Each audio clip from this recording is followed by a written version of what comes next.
Hi, this is Brian, and today this one's going to be a car update.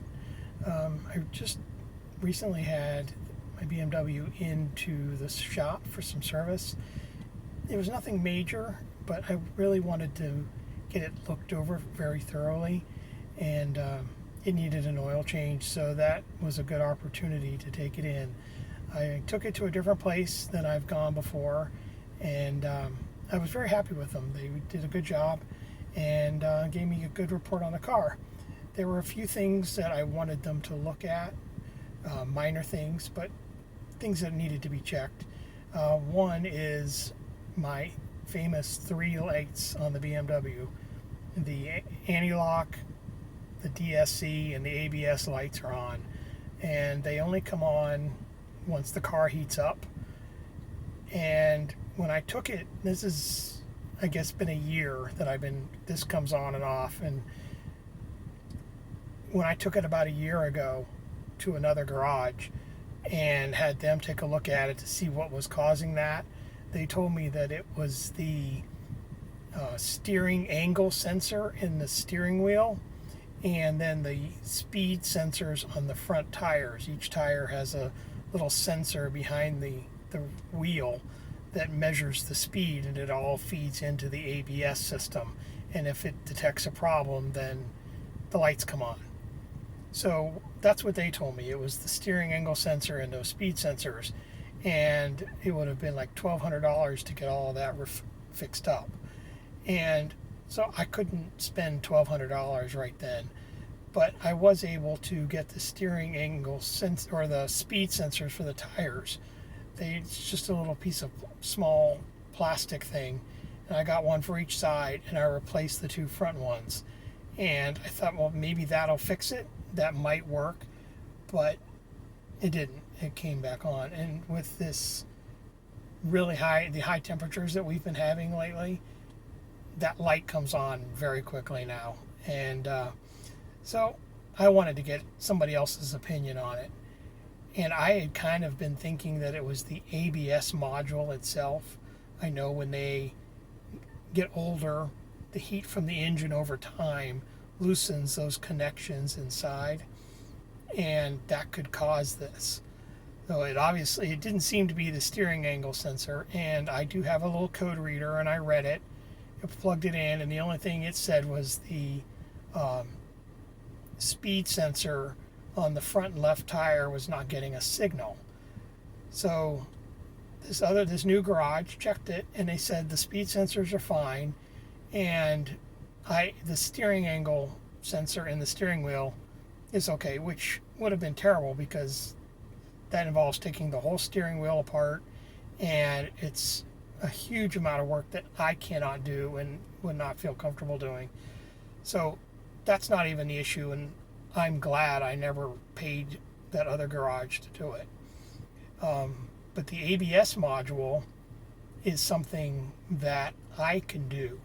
I can't actually make the repair, but it's very easy to take the thing out. It's a couple of bolts and a plug. And once it's unplugged, there's a company on eBay that you can send it to them, and they will take it all apart and basically rebuild it and send it back, and then it plugs right back in. And you can't just replace the ABS module in these cars because they're connected to the car, it's tied to the car. So any new one would have to be synchronized with the car, I guess. And so you send them off and get them replaced, and that's under $200 for them to do it and send it back. And it takes them at the most 2 weeks. They say maybe a week. And then his garage, he was okay, but he wanted to charge like $600 to do that or that, and he would basically do the same thing, send it off to the site on eBay and have them do the work and then put it back on. And that thing is so easy to do, removing it and putting in a package and sending it. I'm not going to spend all that, so I'm going to plan on over the next few months I will send that off. I'll take it out and send it to eBay and get it done. Now, the other thing that I wanted them to take a look at was my steering column and my steering wheel. The steering wheel itself, when you first turn the car on, the steering lock does not always disengage. I know it's a security feature, so it prevents the car from being stolen because you can't steer it, but it's supposed to turn off when you turn the car on. So mine doesn't all the time, and I just have to turn the steering wheel a few times, just gently back and forth, and it'll unlock. And the power adjustment to move the column up and down and in and out makes this horrible thumping noise. And every time I get out of the car, the auto feature that raises it or lowers it just thumps and thumps and thumps, and it's not staying where it's supposed to. So that means, well, to avoid that, I removed the fuse for the seat, the power seat, and that controls the steering wheel. That means I can't adjust my power seat, but I set it the way I want it. I pulled the fuse out, and it's fine because I don't adjust my seat all that much. So he didn't. The garage did not like that steering wheel didn't disengage, and he told me that the car is not safe to drive. But I have never had any issue once the car is started and it's unlocked.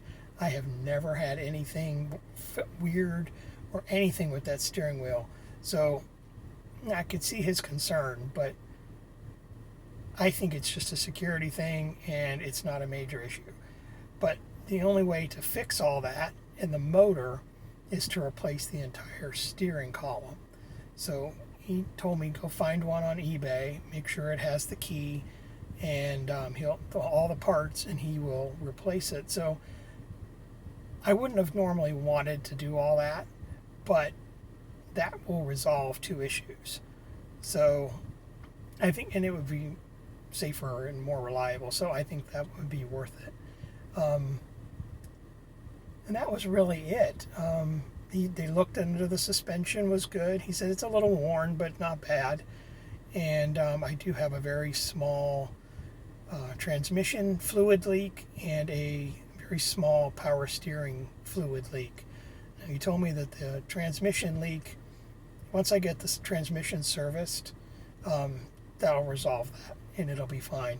The power steering, I monitor it and I'll keep an eye on it, and it's a very slight leak. I see maybe an occasional little small quarter-sized puddle of something, probably power steering fluid, on my garage floor.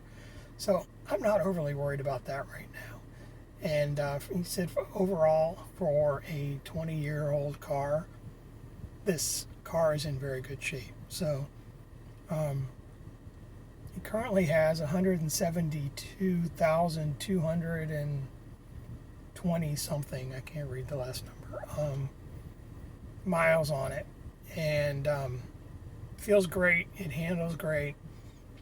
I'm getting about 22, 23 miles per gallon, and most of my driving is rural, with a little bit of stop and go and country roads, but I don't do a lot of interstate driving and I don't sit in traffic. So I'm pretty happy with 22, 23 miles per gallon. And so my 2-year anniversary with the car will be coming up in September.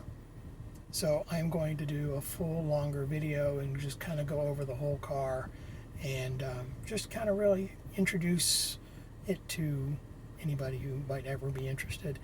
And so more videos is always to come, and if you like, please subscribe, tell your friends, and thanks for watching.